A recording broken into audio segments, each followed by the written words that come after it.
امام حسین آئے مسجد نبی میں، حضرت عمر خطبہ دے رہے تھے، مولانا علی کے ساتھ آئے بچے جمعہ پڑھ رہے، امام حسین آئے تو جناب عمر کے سامنے کھڑے ہو گئے، کہنے لگے عمر نیچے اترو، میرے نانا کا ممبر ہے۔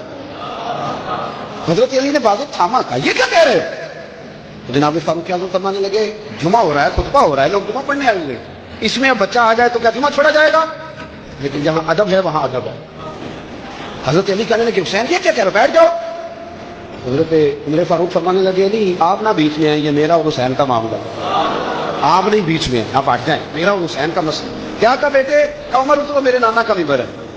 اتنا بڑا آدمی جسے کیسر و کسرا ہلا نہ سکے، جو درہ مارے تو زمین کا زلزلہ رک جائے، جو سورج کو حکم دے تو سورج چہرہ بدل جائے، وہ شخص جو دریا کو خط لکھے تو خشک دریا بہنے لگے، عمر اترو میرے نانا کا ممبر ہے۔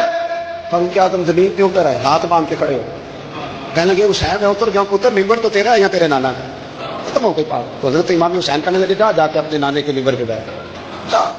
تو فاروق اعظم کی چیخ ہی نکل گئی، کہنے لگے پتر میں تو اونٹ چرانے والے کا بیٹا ہوں، میرے نانے کا کوئی ممبر نہیں یاد، میں تو اونٹ چرانے والے کا، میرے نانے کا کوئی ممبر ہی کوئی نہیں، تو کدھر جاؤں؟